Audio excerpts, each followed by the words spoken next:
రాజులకు రాజు ప్రభులో ప్రభు అయిన యేసుక్రీస్తు నామమున మీకు శుభములు. ఈ రోజు దేవుడు మనకు అనుగ్రహించిన వాక్య ధ్యానము ప్రకటన గ్రంథము 3వ అధ్యాయము 10వ వచనము. నీవు నా ఓర్పు విషయమైన వాక్యమును గైకొంటివి గనుక భూనివాసులను శోధించుటకు లోకమంతటి మీదకి రాబోవు శోధనా కాలములో నేనును నిన్ను కాపాడెదను. ప్రియులారా, ఈ వాక్య ధ్యానాన్ని మనం పరిశీలించినట్లయితే 7 సంఘముల యొక్క దూతలతో ప్రభువు చెప్తున్నటువంటి మాటలు. అందులో ఫిలదెల్ఫియాలో ఉన్నటువంటి సంఘపు దూతకు ఎలాగున ప్రభు సెలవిస్తూ ఉన్నాడు. ఎందుకంటే వారికి ఉన్నటువంటి క్రియలను దేవుడు చూశాడు. అవి దేవుడి దృష్టిలో ఘనమైనవిగా ఎంచబడ్డాయి. వారికి శక్తి తక్కువగా ఉన్నా సరే వాక్యంను గైకొని ఆయన నామాన్ని ఎరుగను అని చెప్పలేదంట. అంటే ఆయన నామం నిమిత్తము లోకంలో అనేక శ్రమలు కలిగాయి. అనేకులు ఆ నామాన్ని విడిచిపెట్టమని హింసల పాలు చేశారు. అయినా సరే ఆ సంఘం యొక్క ప్రజలు, విశ్వాసులు అందరూ కూడా క్రీస్తు నామాన్ని ఎరుగను అని చెప్పలేదంట. శ్రమలకు ఓర్చుకున్నారంట. వాక్యం విషయమై వారు ఓర్పును కలిగి ఉన్నారంట. ఎందుకంటే ఓర్పు అనేది గొప్ప ద్రోహ కార్యములు చేయకుండా కాపాడును అని వేరొక చోట లేఖనం సెలవిస్తుంది కదా. మరి ఈ రీతిగానే ఈ సంఘపు వారు ఓర్పు కలిగి శ్రమలను తట్టుకొని దేవుని కోసం నిలవబడ్డారు. గాని శ్రమల వల్ల దేవుడు ఎవరో మాకు తెలియదు అని పేతురులాగా చెప్పలేదంట. మరి పేతురు భక్తుడైతే మొదట విశ్వాసంలో తక్కువగా ఉన్నప్పుడు కోడి ముమ్మారు కూయక మునుపు 3 సార్లు కూడా దేవుడెవరో నేను ఎరుగనని శపించుకోవటానికి, ఒట్టు పెట్టుకోవటానికి పూనుకున్న సంగతి మనకు తెలుసు కదా.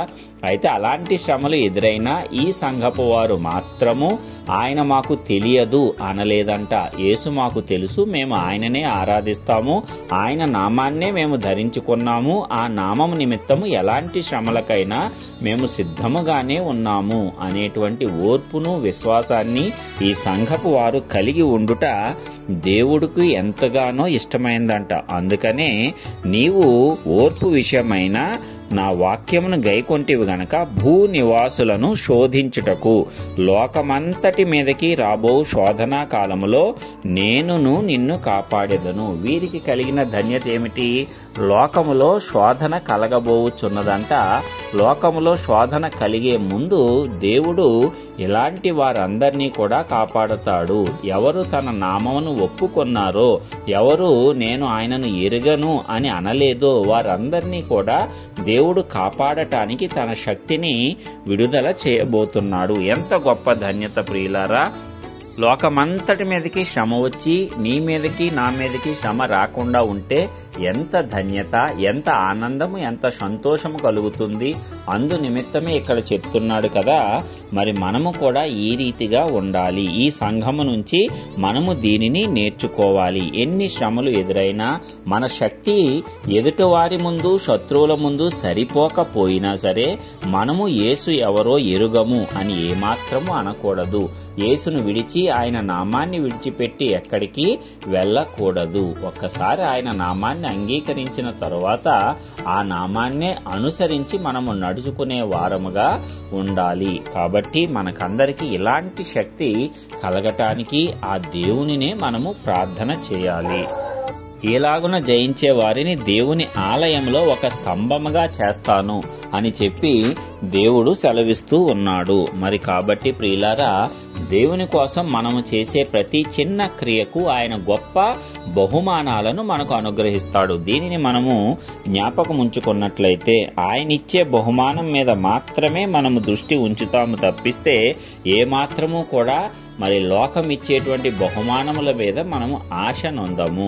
ఆశ నొంది లోకము విషయమై దేవుణ్ణి విడిచిపెట్టము. దేవుడిచ్చే బహుమానము అన్నిటికంటే ఎంతో విలువ గలది. అలాంటి విలువైన దానిని మనమందరము పొందుకుందాము.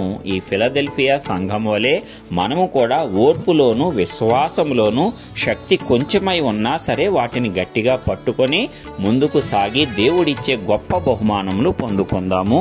దానికి తగిన సామర్థ్యాన్ని పొందుకోవటానికి దేవుణ్ణి ఆశ్రయిద్దాము, ప్రార్థన చేసుకుందాం.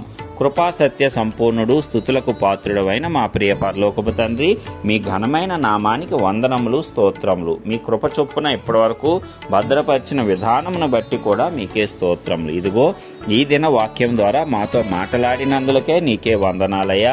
మాకున్న శక్తి కొంచెమై ఉన్నా సరే ఫిలదెల్ఫియా సంఘము వలె మేము నిన్ను ఎరగము అని అనకుండా నీ కోసము వచ్చేటువంటి శ్రమలను తట్టుకొని నీవిచ్చేటువంటి గొప్ప బహుమానములను పొందుకోగలగటానికి మా అందరికీ తగిన శక్తి సామర్థ్యాలను అనుగ్రహించండి.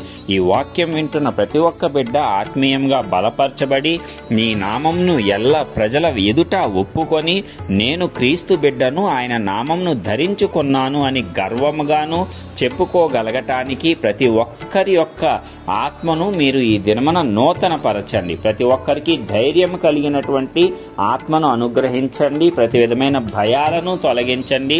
లోకమంతటికీ రాబో శోధన కాలంలో మేమందరము కూడా తప్పించుకోగలగటానికి నీ నామమును మేము ప్రచురపరచగలిగేటట్లు నీ ఉన్నతమైన కృప మా అందరి ఎడలా విస్తరింపజేసి ఆశీర్వదించండి. మహిమ, ఘనత, ప్రభావములు మీకే ఆరోపిస్తూ యేసయ్య పరిశుద్ధ నామమున ప్రార్థించి పొందుకొంచున్నాము పరలోకపు తండ్రి. ఆమేన్.